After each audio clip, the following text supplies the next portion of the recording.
دیکھو سیدھے ہاتھ کے شیشے میں دیکھو، الٹے ہاتھ کے شیشے میں بھی دیکھو، جو تمہارے سامنے شیشہ ہے اس پر بھی دیکھو اور سکرین پر بھی دیکھو۔ ڈرائیور کو 4 جگہ پہ اپنی نظر کو گھمانا پڑتا ہے، کیونکہ ادھر بھی رش ہے، ادھر بھی ہے، پیچھے بھی گاڑی ہیں، آگے بھی گاڑی ہیں۔ ادھر نہ ٹکر ہو، ادھر نہ ٹکر ہو، پیچھے سے کوئی آ کے مجھے نہ مار دے، آگے میں کسی میں نہ مار دوں، لہذا اس کو یوں یوں یوں کر کے دیکھنا پڑتا ہے، اور تب جا کر وہ سلامتی کے ساتھ اس رش سے نکلتا ہے، ورنہ دائیں بائیں آگے پیچھے سے کہیں نہ کہیں ضرور ٹکر ہو جاتی۔ تو ایک دفعہ خود میں نے گاڑی مار دی تھی، وہ نہر پر میں تھا، تو انہوں نے وہ میری پہلی دفعہ نظر پڑی نہر میں، وہ عجب عجب نمونے کھڑے کیے ہوئے تھے اس کے ڈیکوریشن کے لیے، تو میں گاڑی چلا رہا ہوں، ادھر دیکھنا شروع کر دیا، ٹھا اگلے کے اندر میں نے ماری گاڑی۔ تو چلو ایک لطیفہ بھی سنا دوں۔ میں حج پہ تھا مدینہ، تو میرے ایک دوست نے کہا کہ میری گاڑی ورک شاپ میں ہے، میرے ساتھ چلو، وہ تم چلا لینا اور یہ میں چلا لوں گا۔ میں نے کہا میں نے کبھی وہ الٹے ہاتھ لیفٹ ہینڈ والی کبھی چلائی نہیں، تو کوئی ٹکر نہ ہو جائے۔ کہنے لگا اس میں کیا، ادھر بیٹھو یا ادھر بیٹھو، تمہیں چلانا تو آتا تو ہے لیکن اندازہ کوئی نہیں ہے، اور نہیں کچھ نہیں ہوتا، چلو چلو۔ میں کہا چلو، اب وہ چل پڑے۔ تو ایک بدو کسی سڑک سے نکلا، اور قاعدہ یہ ہے کہ آپ تھوڑا سا پیچھے رک کے دیکھو آنے جانے والوں کو، کلیئر ملے تو چلو۔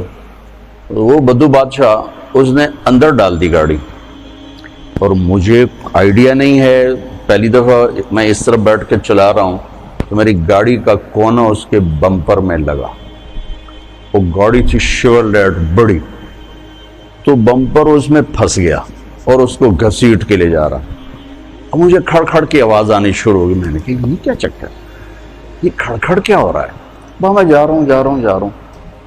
وہ بدو نے پیچھے سے گاڑی بھگائی، اور ایک دم جو میں چلا گیا نا کوئی تو 1 فرلانگ 1.5 فرلانگ اسے آگے آ کے بریک لگائی۔ میں کہا ابھی لگتا ہے کام خراب ہو گیا۔ تو نکلا غصے سے، تو مجھے سمجھ میں آ گیا کہ شاید اس کی گاڑی کا کوئی چیز پھنس گئی۔ میں نے کہا پتر ہون بالکل تو ہون عربی دا ایک لفظ بھی بولیا تو تیری خیر نہیں۔ اس نے آ کے دروازہ کھولا، انزل۔ میں کہا حاجی پاکستان۔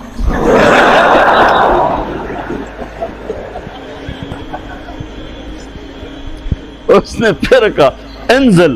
میں کہا حاجی پاکستان۔ اور وہ غصے میں شروع، میں کہا حاجی پاکستان۔ اخیر وہ ہنس پڑا، کہنے لگا جاؤ۔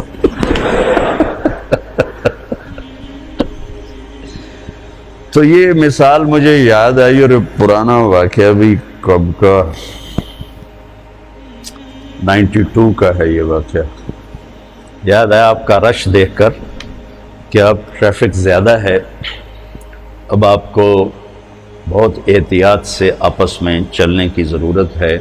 آپ کے استادوں سے ایک بات کر کے آیا ہوں، وہی آپ کے سامنے دہرا دیتا ہوں، اور یہی میرا مستقل موضوع ہے، مضمون ہے۔ میں تقریباً ہر بیان میں اس کو عرض کر رہا ہوں، نجی محفلوں میں بھی، انفرادی دعوت میں بھی، اجتماعی دعوت میں بھی، کہ معاشرے کی جو خوبصورتی ہے اس کا تعلق نہ علم سے ہے نہ عبادات سے ہے، اس کا تعلق اخلاق سے۔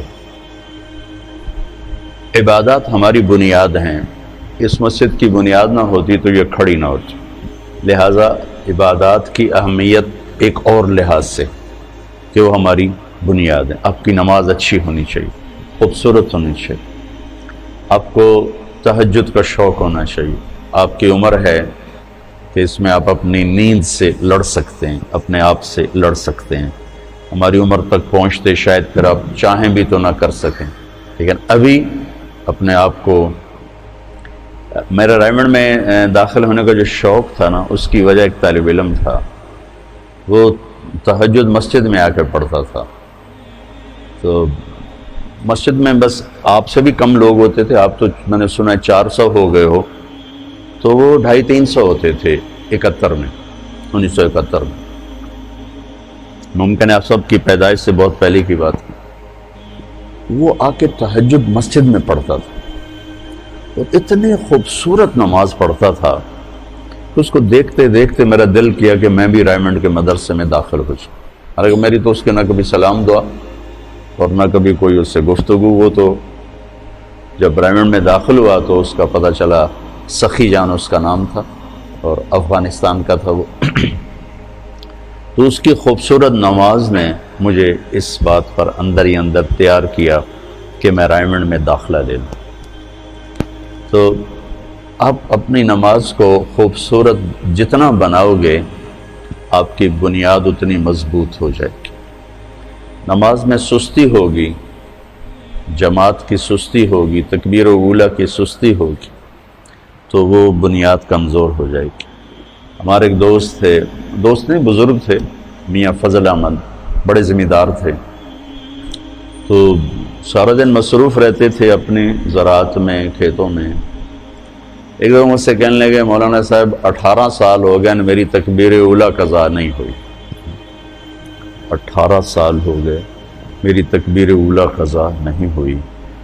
تو آپ تو ہیں ہی ایک چار دیواری میں, آپ کی کبھی رکعت جا رہی ہو, کبھی تکبیر اولیٰ جا رہی ہو. پہلی صف تو یقیناً چھوٹی سی ہے, لیکن شوق تو ہو کہ پہلی صف ملے. تو یہ اس میں کمزوری آپ کی بنیاد کو کمزور کر دے گی. تو لہٰذا ایک تو بیس بنیاد آپ اپنی نماز کو خوبصورت بنانے کی کوشش کرو. یہ آپ کے کردار پر بھی اثر انداز ہوگی. ان الصلاۃ تنہی عن الفحشاء والمنکر ولذکر اللہ اکبر. اللہ تعالیٰ نے نماز کو ذکر اکبر کا, نماز یہ اللہ کی یاد ہے, سب سے بڑی چیز ہے. تو نماز ہماری بنیاد ہے. پھر قرآن کی تلاوت, اس میں بجری بھرنے والا, سیمنٹ بھرنے والی, لوہا بھرنے والی چیز ہے. صبح شام کی دعائیں, تنہائی کا ذکر, یا چلتے پھرتے جیسے بھی قابو میں آئے, یہ اس کو مزید مضبوط کرنے والی چیز ہے. جب آپ کی فاؤنڈیشن مضبوط ہوگی تو اس پر آپ ساری زندگی کی بنیاد کو قائم کر سکتے ہیں. تو آپ مختلف شاخوں سے آئے ہیں, کچھ یہاں والے بچے بھی ہیں.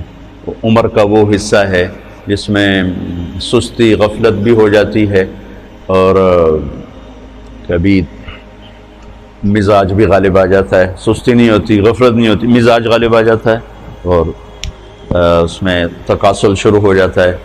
تو میں آپ سب بچوں سے یہ گزارش کروں گا کہ اپنی نماز کو خوبصورت بناؤ.